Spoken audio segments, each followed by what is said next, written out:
And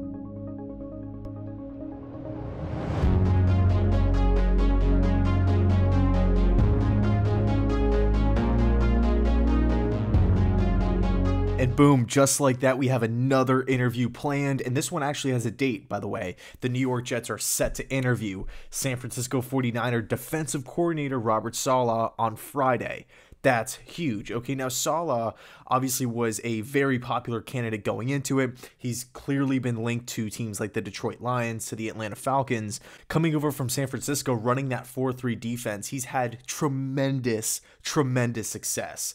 I mean, you're taking a look at what the Niners defense was before Salah got there, and I'm not talking about like the Harbaugh era, more so the Chip Kelly, who else? Tom Sula. You know, that defense, those defenses were sketchy to say the least. The minute Salah walks in the building, they start turning things around, right? They're getting things moving in the right way.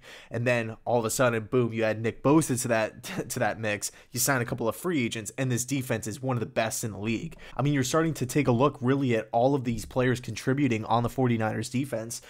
Older guys, veteran guys that have been around the league forever. Richard Sherman. Then you have younger guys really blossoming, developing, guys like Jimmy Ward and Eric Armstead. Nick Bosa is obviously hurt, but I mean, this Niners team, Fred Warner is another guy who I really like. Who else? K'Wan Williams, I believe, nickel corner.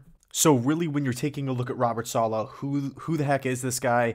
He's a passionate, fiery, intense individual that players absolutely love. Okay, now I did mention this point in one of the videos I did where I was ranking the coaching openings, or I don't remember which one it was, but I was talking about the Lions job because there's obviously a huge push coming out of Detroit for Robert Saleh. I believe they've already interviewed him, and he's the guy that they're kind of honing in on. He's the number one choice.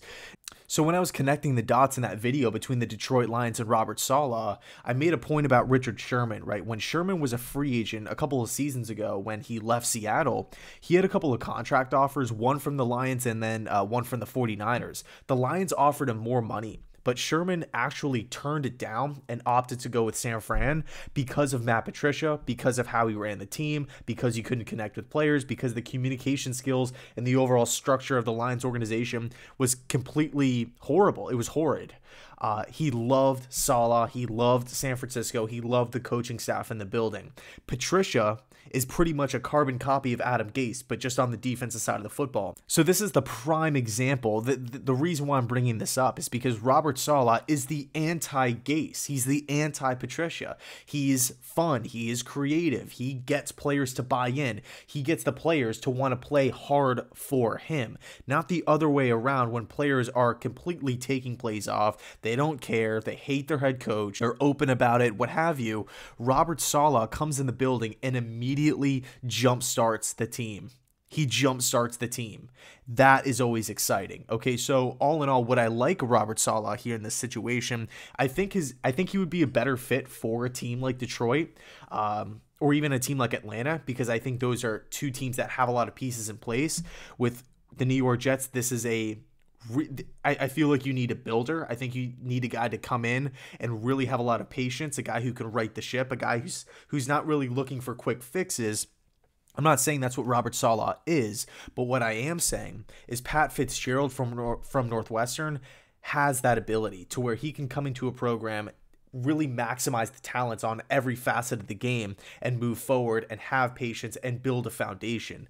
Same thing with Matt Campbell of Iowa State. I mean, you can argue Jim Harbaugh as well. I prefer a program builder. That's kind of what I'm shooting for. If the Jets were to go out and sign Robert Saleh, I would be pumped though. I like Saleh as a guy. I think he definitely has a lot of things that he brings to the table on the defensive side of the football as far as attention to detail and whatnot that really make him stand out above the rest. He is the DC on Kyle Shanahan's staff for a reason, right? A very important role.